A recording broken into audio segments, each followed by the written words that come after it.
اور وہ آدمی جو ساری عمر اپنے باپ سے پیسے لیتا رہا ہے، جس وقت ابو کا ہاتھ ایسے ہوگا نا، میں زندہ نہیں بچوں گا کہ میرے سامنے میرے باپ کا ہاتھ پھیلا ہوا ہے۔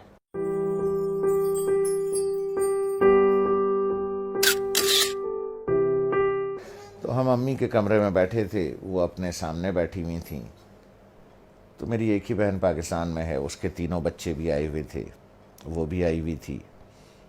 تو ادھر صوفہ رکھا تھا تو اس پہ میں بیٹھا تھا، 2 لوگوں کا صوفہ تھا، ہے وہ۔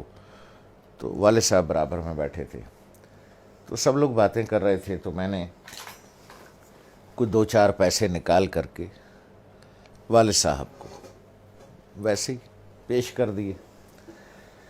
تو میں نے عین اس موقع پر یہ کیا کہ جب میں سمجھا کہ کوئی نہیں دیکھ رہا ہے، ٹھیک ہے، سب اپنے اپنے گپ میں لگے ہوئے ہیں، کوئی نہیں دیکھ رہا ہے، تو میں نے اس موقع سے فائدہ اٹھا کے جلدی سے چھپا کے ابو کو، مجھے نہیں پتا تھا کہ امی دیکھ رہی تو انہوں نے بڑے زور سے کہا، دوبارہ دو، جیسے وہ ذرا سختی سے بات کرتی ہیں۔ تو مجھے یہ تو پتا چل گیا کہ انہوں نے دیکھ لیا۔ تو میں سوچ رہا ہوں کہ یہ کیوں کہہ رہی ہیں دوبارہ دو۔ ان کا نواسا ساتھ بیٹھا تھا، حمزہ، جو ماشاءاللہ 6.25 فٹ کا ہے، اس وقت 6.25 فٹ کا تھا تو مجھے تو انہوں نے بہت سختی سے کہا دوبارہ دو، اور اپنے نواسے سے کہا، حمزہ دیکھو ماموں نانا کو کیسے پیسے دے رہے ہیں۔ تو میں نے دوبارہ دے دیے، تو والدہ نے کہا کہ اب اسے بتاؤ کہ تم نے ایسے کیوں دیے۔ تو میں نے کہا دیکھو بھائی حمزہ میاں، یہ میرے والد صاحب ہیں، میں ساری عمر ان کے ہاتھ سے پیسے لیتا رہا ہوں۔ میں نے کہا حمزہ میاں، جس وقت ابو کا ہاتھ ایسے ہوگا نا، تو میں تو مر جاؤں گا، میں زندہ نہیں بچوں گا کہ میرے سامنے میرے باپ کا ہاتھ پھیلا ہوا ہے۔ اس لیے بیٹا میں ایسے دیتا ہوں یہاں رکھ کے کہ والد صاحب یہاں سے اٹھا لیں، انہیں میرے سامنے ہاتھ نہ پھیلانا پڑے۔ جس طرح سے پرانے وقتوں میں بادشاہوں کو نظر اور نیاز دی جاتی تھی نا، یوں کر کے، اور بادشاہ اگر قبول کر لے، اٹھا لے، تو وہ نیاز قبول ہو جاتی تھی۔ جیسے آج بھی مزاروں پر ادھر ادھر پیروں کو ایسے کر کے نظر دی جاتی ہے، پیر صاحب ہاتھ لگا دیتے ہیں یا کبھی کبھی اٹھا بھی لیتے ہیں، تو سمجھیے وہ نظر اور وہ نیاز قبول ہو گئی۔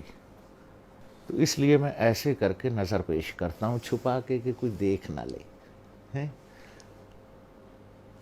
کہ باپ ہاتھ پھیلا رہا ہے۔ نہیں نہیں نہیں، باپ نظر قبول کر رہا ہے، اس نے ہاتھ لگا دیا تو قبول ہو گیا۔ اب وہ حدیث مبارک کا مفہوم ذہن میں لائیں، جب سرکار رحمت اللہ عالمین صلی اللہ علیہ وسلم نے بیٹے کا گریبان پکڑ کے کہا کہ تو اور تیرے پاس جو کچھ ہے تیرے باپ کا ہے۔ لوگ بھاگتے ہیں، میں آخری بات کروں، لوگ بھاگتے ہیں وہ فلانے پیر صاحب سے دعا کرا لیں، ہیں جی، وہ فلانے مزار پہ دعا کر لیں، وہ پیر صاحب کا جھوٹا پانی پی لیں، ہیں جی، وہ پیر صاحب کی جوتیاں اٹھا لیں، بخشے جائیں گے، ثواب ملے گا۔ ارے یار، 2 عدد پیر تمہارے گھر میں بیٹھے ہیں،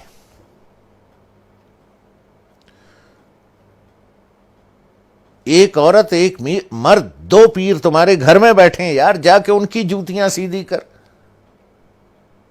ان کا جھوٹا پانی پی، ان کے پیر دبا، پیر صاحب کے بجائے باپ کو نظر اور نیاز پیش کر، جا کے ابا کے جوتے پالش کر، ماں کی چپلیں سیدھی کر کے رکھ۔ 2 پیر گھر میں بیٹھے ہیں، ان کو چھوڑ کے اللہ کو ڈھونڈنے کہیں اور جاتے ہو، شرم نہیں آتی؟